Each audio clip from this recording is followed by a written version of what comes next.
Where's he at? Where's Drew? I mean, we gotta film. That thing's on already. We're already filming. He's Hey, not even man. here. Hey, sorry there I'm you late. are. Yeah. What are you wearing? I'm wearing my favorite Reptar shirt. Look at that. Reptar. Yeah, that's not gonna work. Gotta get a Reptar. Why? You It's know cool. it's not gonna work. Well, it's a green screen. You know what happens with green screens? Yeah, you can change it to any background. So what? Yeah, watch. No. Do you see it now?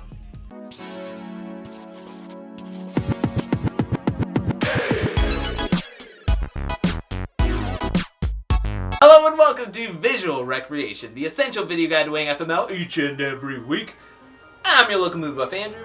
And I'm Joey, the strategy guy, and in honor of the new release this week, Tomb Raider, we're filming here in this tomb. Or some might call it a cave. I don't know why you have a problem calling it exactly what it is. It's definitely a tomb. Tombs mean that there's definitely somebody's remains in it, where a cave it's up for interpretation. There may or may not be people's remains. I guess, but calling it something different doesn't change the fact that it's definitely... We're in a cave. We're in a cave that may or may not have somebody's remains in it. It definitely does. Speaking of Tomb Raider, this is about Lara Croft and her journey to a mythical island that may or may not exist, to find a treasure that may or may not be there, to possibly find her dad who may or may not be alive. Well, with all those maybes, Tomb Raider definitely stars Alicia Vikander, Ooh. Walton Goggins, and Daniel Woo! Now this movie was written by Geneva Robertson Dwyer, who has no other movie to her Rotten Tomatoes page except for Tomb Raider. Now, this was directed by Roar Utang, or Utang. I've heard it both however ways. you pronounce that. He directed Norwegian blockbusters like Fritville 2, Ooh, that's my favorite. and Flucht, and also The Wave! Wave! Now, with all of that being said, can Tomb Raider find the legendary perfect cinema on its treacherous debut? Or will it ultimately find a tomb for its own remains? Another movie premiering this weekend is Love, Simon. Now this movie is about a kid named Simon who is dealing with his sexuality and struggling to find the right time to come out to his friends and family. Yes, and in the midst of it all, another classmate comes out to the rest of the school via an online forum, which Simon discovers. They start chatting, things start happening, and Simon falls for this person. Now, this movie stars Nick Robinson, Catherine Langford, Jennifer Gardner, and Josh Duhamel.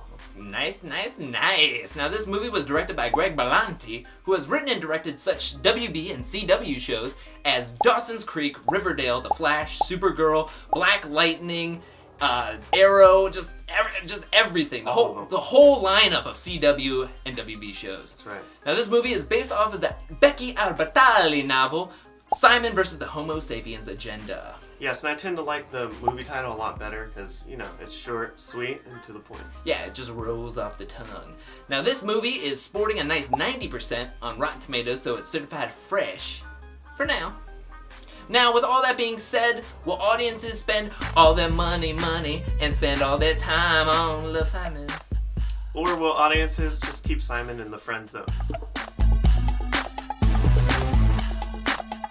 It's time for the top 5. And coming in at number 5 this weekend is going to be The Strangers, knocking on the box office door for $5.5 million.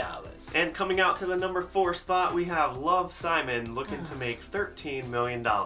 Coming in at number 3 this weekend is going to be A Wrinkle in Time, hoping the clock stops at $17 million. And number 2 this week is going to be Black Panther, hoping to claw its way to $26 million. And coming in at number 1, knocking off the Disney monopoly, is going to be Tomb Raider, raiding in the box office for $28 million. That's awesome. You know what? While you do the food for thought, I'm going to raid this tomb and see if I can find $28 million. Oh yeah, just walk right in front of my shot, Joey. The first possible pick you could do this weekend is 2 Tomb Raider, 1 Game Night, and 5 Hurricane Heist. If Hurricane Heist even drops 50% this weekend, it could possibly give bonus, but the real question is, can you trust it?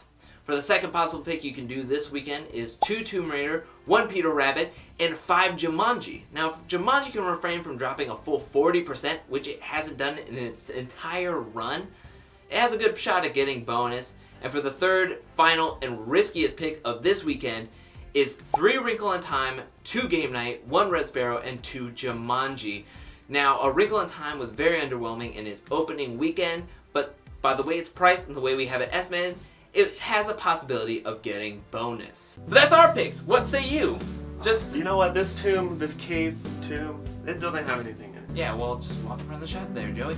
Anyways, what say you? Have us your own food for thought? Leave it in the comment section below. That's right. Remember, like, comment, and subscribe. And remember, sometimes you gotta risk it to get that biscuit. And those these little pillows. Check it out. I drive these suckers crazy. I do it on the daily. They treat me really nicely. They buy me all this ice and Dolce and Gabbana, Cindy and Madonna, stepping jeans to religion. I say no, but they keep tripping. Joey didn't leave. He's just sitting at my door. It's copyrighted. We can't use that. Oh, we are.